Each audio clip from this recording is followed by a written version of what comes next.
Hello, my delightable lovers of gist. Welcome to my channel.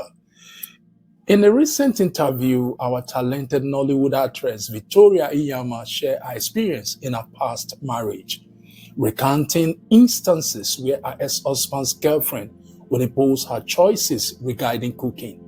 According to her, I was just being prudent. I thought I was doing the right thing, but I don't have no regret or whatsoever. Before we jump right into the video, if today is your first time of watching my video, don't forget to subscribe and share your opinion in the comment section below. Please watch the video. When you talk about your children, not that anybody hurt them. We share the story, and then you just mentioned now about your husband, your ex-husband and his friend. We share the story about he would bring his girlfriends home. Oh wow, yes. There was even one instance where the girl was telling me what to cook. I should not be cooking meat. I should be cooking with fish. Fish is more healthy. And I was just looking at this girl, and they were in port working together. And she would always come to say, "Oh, this is not right. You shouldn't do this." You know, obviously I came from Nigeria now. You know, so this is not right. You shouldn't do this now. This is not how they do things here. This is not how they do things here. And then I'll be looking at my ex to like intervene, and he'll be like, "Yeah, she's right. You shouldn't be doing that like that." You should be. I'm like, he. But unfortunately, my grandmother would say, "Listen, your husband would not misguide you. Your husband will defend you." Everything she told me, sometimes I'll say, "Mama, now I'm Mr. Kwasi. Man, you lied. You see this life, all those things you taught me, lies, rubbish." But I know that in her time, it was one of those things, you know, there wasn't deceit and all that. So yeah, he would, and obviously I wasn't confront him, you know. I didn't even know my right from my wrong. That's the thing. For him, it was his second marriage. For me, it was my first. Right. So you were not sure if you were the one that I had wasn't. the issues. I wasn't even like, is this how it's done? Who am I going to ask? I don't have a close bond with my mom, so she's not like the mother figure per se. And my grandmother that taught me all those things, I would have been asking her, "Mama, how can you say that this, you know?" I ask her though, because many times I always have, when I'm having those conversations with myself, I do. And I always say, where did I go wrong? What didn't I do? How didn't I try to make it work? But then, it can be the right package in the wrong address. And there's nothing you can do about it. And that's why when I talk, I always say, try and find out the person's background, family background, and know if it is something you can handle. Now, growing up with so much love and meeting somebody who does not know how to handle love, who did not grow up with such love, it can't work, because I'm sure at a point, maybe things I was doing was irritating, like, why are you doing this? Like, I remember when I came to the UK, we have a washing machine, but Victoria, I've never said this thing before, it's so embarrassing. But we have a washing machine, but because some of his shirts are very, I just feel that, oh, you know that neck part, I need to wash it well. I was washing with my hands for at least maybe like 2 years, when the clothes started piling, kids' clothes and everything. I'm like, no, I can't be doing this. Let me use the washing machine. But even at that, it's not every kid's clothes I'll put in the washing machine, because either I don't want it to shrink or something. So putting things in the bucket, putting detergent, bleach, washing, for me it was fun. I grew up with that, you know. But he'll come and say, "You're just wasting time. Just do this." I'm like, no. At some point, no person tell me, "Yeah, Victoria, I put this in for washing machine. If the clothes go shrink, may it shrink. If it tear, may it tear, you know." Yeah. But then me, I'm like, no, now we can. This clothes from my first son, I can keep it for my second son. And I was just being prudent, and I thought I was just doing the right thing. But I don't have no regrets, you know, no regrets whatsoever, because everything he did, well, I'm sure whoever he's with now will be enjoying the sacrifices I made with him, and I hope he treats her better. Right. You know, but I don't, no regret. You left your career in Nollywood at the time because of the marriage, yeah? Yeah. Because of him.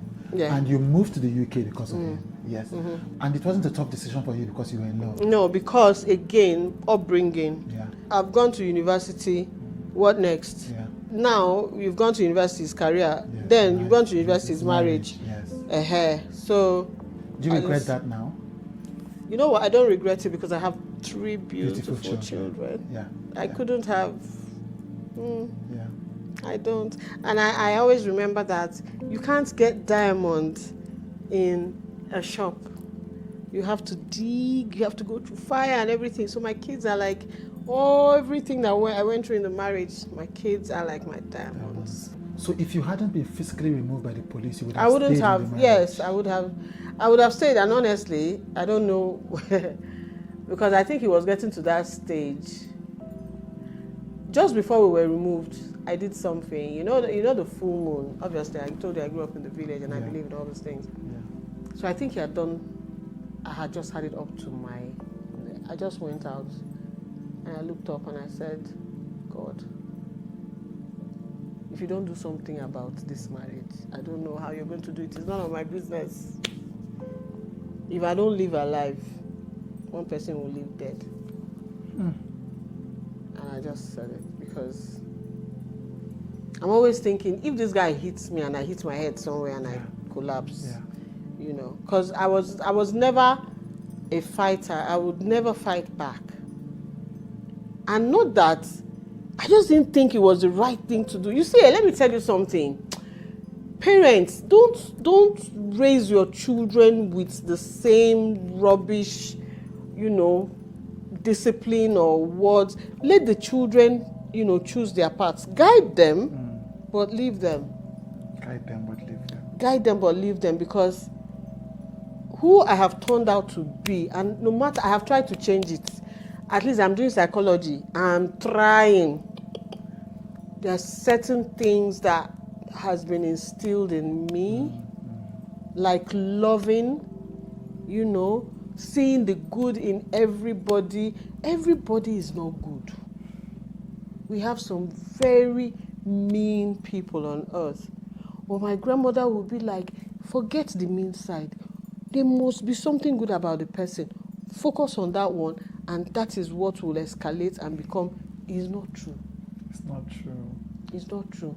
Because somebody can be so mean, and while you're looking for that good thing in the person is seeing you as an idiot.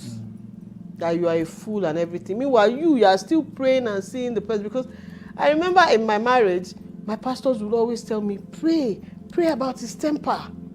You know he has a hot temper. There's nothing. Keep praying for him. Yeah. And you too, if you know that he's going to get upset, then move. And I tell them, okay, he comes home, maybe he loses a case in court, and he comes home angry. And for no reason, he could just say, oh, why is that thing there? Or why is the TV like this? Or I told my pastor one day that this guy beat me because a certain football team lost to, his football team lost to another, and that was it. He went and punched the TV, and as he punched the TV, I just said something like, what are we going to be watching? And he turned on me like, is it your father's TV? Or your mother? Did your father bring any television to this house? And as me, the more I was retreating, that is, I took the pain. And that's why that's football team, I hate them. Which football team is that? Man U. I hate Man U because the number of beatings when they don't beat me because Man U lose match. So now, even up till today, when there's a football match and Man U loses, I'm like, hi God, thank God. Today would have been that is a beating day. Even my son knows, and my son will be laughing.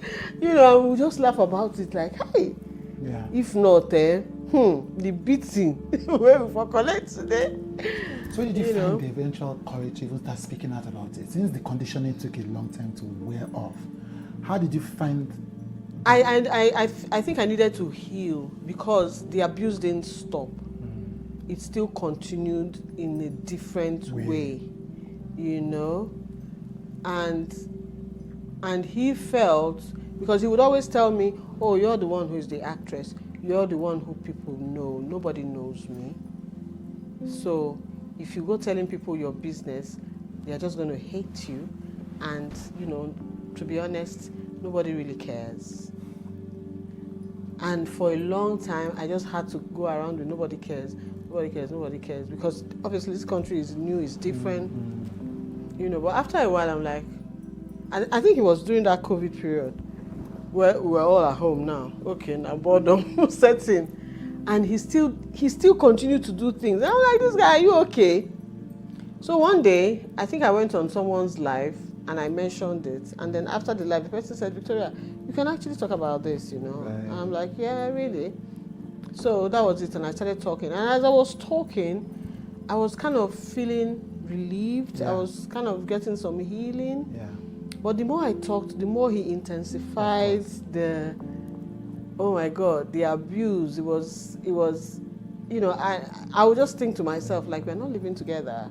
And so as he intensified it, I think that 2019, I had to go to court to get, you know, full custody of the kids, because he was just using the children, you know. And I did until recently when things changed a bit, but, you know, when everything is fine, I'm going to talk about that as well. Yeah. So, yeah. The thing is, what I want people to get from today is, you know, don't condition your children with certain conditionings that our parents used on us. Life has changed. Life has so changed. Living an abuser does not mean the abuse is going to stop. It will just take different turns, especially when there are children involved. Life is easier if you be your authentic self. You know, stop pretending. Be genuine. Be yourself. You know, live in gratitude. Be kind to one another. Be human. Bring that humanness back. You know, of when someone is going through a difficult period. If you know you can't support, then don't press it, don't rub it in. If you know you can't support, then you walk away and let someone else help. I believe in God Almighty. I believe in the universe. I also believe in my forefathers. I believe in my ancestors. I still communicate with them. There's nothing wrong with that. You know, I always feel my grandmother's presence. My father, my brother. These are people very, very close to me. Sometimes it could be so weird. I could say, okay, Papa, show me a sign that you're here. Maybe a feather or something. There's something just happened and I could just see a feather from somewhere. And I'm thinking, where's the bird? Wow. I've also realized that life is not what you make it. Life is life.